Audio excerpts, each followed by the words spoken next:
আজকে আমরা আমাদের কোডে অ্যাপ্লাই করে দেখব কনটেক্সট এপিআই যে কীভাবে সেটা কাজ করে। তো আমি এখানে কিছু কোড লিখে রেখেছি। যেমন দেখেন, এখানে আমি একটা সেকশন কম্পোনেন্টকে রেন্ডার করছি, অর্থাৎ অ্যাপ ডট জেএসে, এবং অ্যাপ ডট জেএসটাকে আমি ক্লাস কম্পোনেন্টে নিয়ে গেছি, কারণ এটা পরে বলছি কারণটা।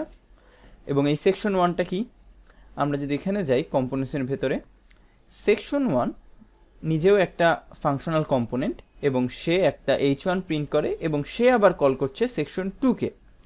এবং সেকশন 2তে যদি যাই, সেকশন 2 একটা h1 প্রিন্ট করছে এবং সেকশন 3 কম্পোনেন্টকে কল করছে। এবং সেকশন 3 একটা h1, বাট সেখানে আমরা একটা ফাঁকা জায়গা দেখতে পাচ্ছি, অর্থাৎ the value for section 3 is something, এরকম কিছু আমরা লিখেছি, তাই না?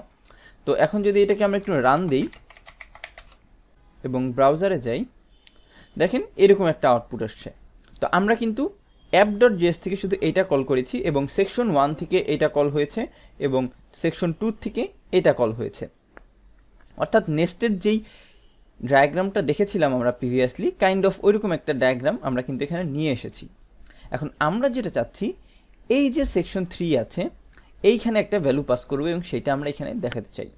আমাদের এখন পর্যন্ত যেই নলেজ আছে তার উপরে যদি আমরা করতে যাই, আমরা শুরুতে চলে যাব অ্যাপ ডট জেএসে, এবং এখানে কিন্তু আমরা একটা স্টেট ডিফাইন করতে পারি, তাই না? যেহেতু আমরা একটা ভ্যালু পাঠাচ্ছি, তো স্টেটটা আমরা কি দিব?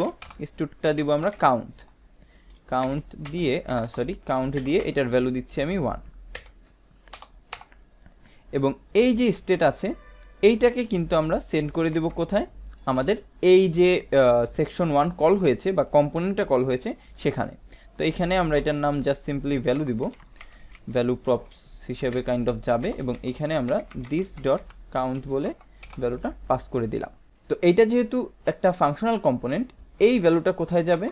সেকশন 1-এ যদি যাই, কাউন্টার 1-এ না, সেকশন 1-এ, এইখানে প্রপসেট থেকে আমি ডাইরেক্ট এটাকে ডিস্ট্রাকচারিং করে ফেলছি ভ্যালু দিয়ে, এবং আমরা একইভাবে সেকশন 2-তেও ভ্যালুর ভেতরে পাস করে দেব এটা, এবং আবার চলে যাচ্ছি সেকশন 2-তে। এইখানেও আমাদের এটা রিসিভ করা লাগবে ঠিক একইভাবে। আবার এইখানে সেকশন 3-তে যেহেতু পাঠাতে হবে দিন শেষে, আমাদের এইখানে আবার ভ্যালু লিখে তার ভিতরে আবার আমরা পাস করে দিচ্ছি। এবং সেকশন 3-তে এটা ডিস্ট্রাকচারিং করে এখন কিন্তু আমি এই ভ্যালুটাকে এখানে ইউজ করতে পারি, তাই না? ভ্যালু। এবং এখন যদি আমি ব্রাউজারে চলে যাই, আচ্ছা কোনো ভ্যালু আসে নাই, কারণ কি? এইখানে তো ঠিক আছে, সেকশন 2টা চেক দিই, এখানেও ঠিক আছে। এখানে আমাদের দিস ডট স্টেট কল করতে হবে, স্টেটের ভিতরে কাউন্ট যেটা আছে সেটা আমরা ইউজ করব। এখন যদি আমরা ব্রাউজারে যাই, দেখেন এখানে 1 চলে আসছে। আচ্ছা, আমি এখানে আবার একটা প্রিন্ট দিয়েছিলাম, এটা মুছে দিয়ে আসি। এবং এখন যদি যাই, এই যে ভ্যালুটা কিন্তু সেন্ড হয়ে গেছে। বাট একটা জিনিস খেয়াল করে দেখেন, আমাদের এই দুইটা সেকশনে কিন্তু এই 1-এর ভ্যালুটা কোনো ইউজই হয় নাই, বাট তাও কিন্তু আমরা পাস করেছি এই দুইটাই, তাই না? তো এই কাজটাই আমরা কিন্তু করব না, এর পরিবর্তে আমরা ইউজ করব কনটেক্সট এপিআই।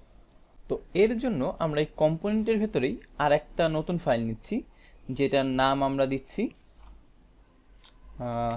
Temp context. এইটাই মেনলি আমরা কনটেক্সটটা ইউজ করব, মানে এখান থেকে আমরা ইউজ করব। তো টেম্প কনটেক্সটে যে আমরা সব ফাইলকে একটু এখান থেকে সরিয়ে নিই, এখন টেম্প কনটেক্সটে যাই, এবং এখানে আমরা যেটা করব, ইম্পোর্ট করে নেব আমাদের রিঅ্যাক্টটা, ইম্পোর্ট রিঅ্যাক্ট ফ্রম রিঅ্যাক্ট, এবং এরপরে আমরা একটা কনস্ট্যান্ট ভ্যারিয়েবল নিব, যার ভেতরে আমরা কনটেক্সটটা অর্থাৎ কনটেক্সট এপিআইটা ক্রিয়েট করব। তো এটা কীভাবে দেখেন, টেম্প কনটেক্সট, এবং এর ভিতরে রিঅ্যাক্ট থেকে ক্রিয়েট কনটেক্সট, অর্থাৎ ক্রিয়েট কনটেক্সট যেই প্রপার্টিটা আছে সেটা এই ভ্যারিয়েবলের ভিতরে কিন্তু চলে আসলো। এবং সবার শেষে আমরা যেটা করব, এক্সপোর্ট করে দেব এই ফাইলটাকে, টেম্প কনটেক্সট, আচ্ছা ডিফল্ট করতে হবে, এক্সপোর্ট ডিফল্ট টেম্প কনটেক্সট। এই হয়ে গেল আমাদের কনটেক্সটের সেটআপ। তো এইটা এখন আমাদের রুট ফাইল অর্থাৎ অ্যাপ ডট জেএস ইউজ করা লাগবে। তো app.js আমরা কিভাবে ইউজ করব, এখানে আমরা শুরুতে ইম্পোর্ট করব app.js এ ইম্পোর্ট। যেহেতু এটা একটা কম্পোনেন্টের মতো কাজ করবে, আমরা বড় হাতের টি লিখছি এখানে, টেম্প কনটেক্সট, এবং এইটা আসবে কোথা থেকে, ফ্রম কম্পোনেন্ট স্ল্যাশ হচ্ছে টেম্প কনটেক্সট। এখানে চলে আসলো। এখানে আসার পরে আপনারা একটা জিনিস খেয়াল করেন, আমরা কিন্তু এখন কি ইউজ করব এই টেম্প কনটেক্সটের, এটা কিন্তু আমরা প্রিভিয়াসলিও বলেছিলাম যে আমাদের এখানে ইউজ করতে হবে প্রোভাইডার। অর্থাৎ টেম্প কনটেক্সট আমাদের এমন একটা কম্পোনেন্ট দিচ্ছেন যার নাম প্রোভাইডার।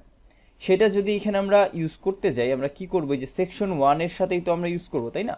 তো এই ডিভের উপরেই আমি টেম্প কনটেক্সটটা নিয়ে নিচ্ছি, এবং এর ভেতরে যে কম্পোনেন্ট আছে দেখেন ডট দেওয়ার সাথে সাথেই দুইটা আমাকে শো করছে, একটা হলো কনজিউমার এবং আরেকটা হচ্ছে প্রোভাইডার। তো আমাদের এইখানে লাগবে প্রোভাইডার।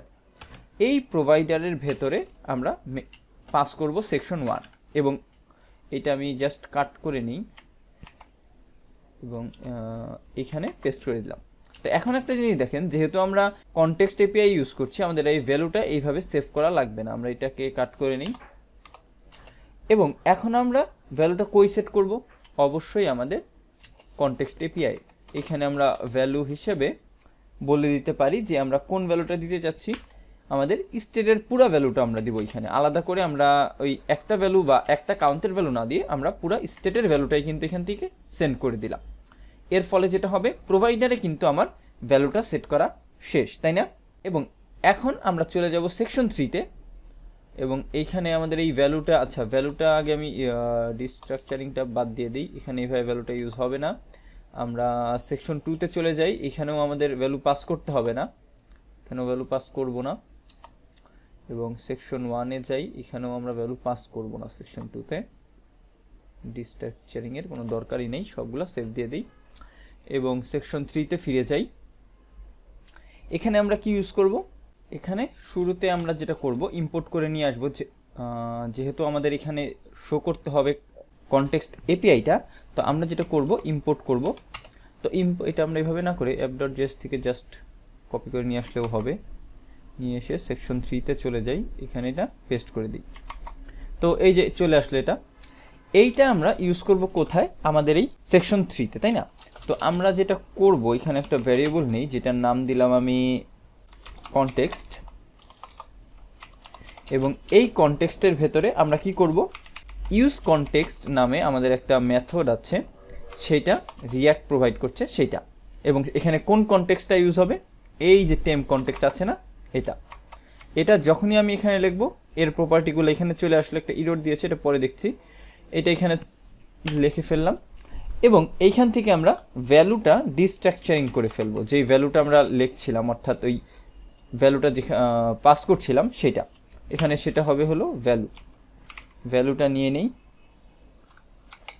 এবং এখান থেকে আর কিছু নেওয়ার আপাতত আমাদের দরকার নেই, এবং যেহেতু কনটেক্সট থেকে নিব, জাস্ট কনটেক্সটটা লিখলাম, ভ্যালুটা ডিস্ট্রাকচারিং হয়ে গেল। এবং এই ভ্যালুটাই কিন্তু চাইলে আমরা এখন এখানে ইউজ করতে পারি, ভ্যালু হিসেবে এই যে ভ্যালুটা এখানে চলে আসলো। তো এরপরেও আমাদের একটা ইরর আছে, যেটা বলছে যে মডিউল নট ফাউন্ড, অর্থাৎ এই মডিউলটা পাইনি। আচ্ছা, এখানে 5টা কপি করে নিয়ে এসেছি, তো এখানে আরেকটা ডট হবে, ডাবল ডট হবে। এবং এখন যদি সেভ দেই, হ্যাঁ এটা ঠিক আছে, বাট এখানে আরেকটা চেঞ্জ করতে হবে। সেটা হলো, এখানে যে আমরা ভ্যালু নিলাম, আমরা কিন্তু অ্যাপ থেকে ভ্যালুর ভিতরে আসলে পাঠাচ্ছি কি স্টেটটা। তো স্টেট যেহেতু একটা অবজেক্ট, তার থেকে আমার নেওয়া লাগবে কাকে, কাউন্টকে। তো এই কাউন্টটা আমরা নেওয়ার জন্য ভ্যালু না লিখে এখানে লিখছি কাউন্ট, এবং এই কাউন্টটাই আমরা এইখানে পাস করে দিব। এবং এখন সেভ করে যদি চলে যাই আমাদের ব্রাউজারে, দেখেন আমাদের কিন্তু 1 চলে এসেছে। এবং আমরা যদি আমাদের app.js এ এটার ভ্যালু করে দিই এখন 1 থেকে 10, সেভ দিই 10, অর্থাৎ আমাদের কিন্তু এখন আর এই যে নেস্টেড ওয়েতে কম্পোনেন্ট থাকার পরেও আমাদের কিন্তু এই দুইটা কম্পোনেন্টে আমাদের ভ্যালুটা পাস করতে হলো না। আমরা কনটেক্সট এপিআই এর সাহায্যে ডাইরেক্ট একটা ফাইল থেকে আরেকটা ফাইলে, অর্থাৎ প্যারেন্ট থেকে চাইল্ডে ভ্যালু পাস করতে পারলাম। তো আশা করি বুঝতে পেরেছেন যে কনটেক্সট এপিআইটা কত পাওয়ারফুল, এবং এটা অনেক ইউজ হয় আমাদের প্রোগ্রামে। তো আজকের ভিডিও এই পর্যন্তই, সবাইকে ধন্যবাদ।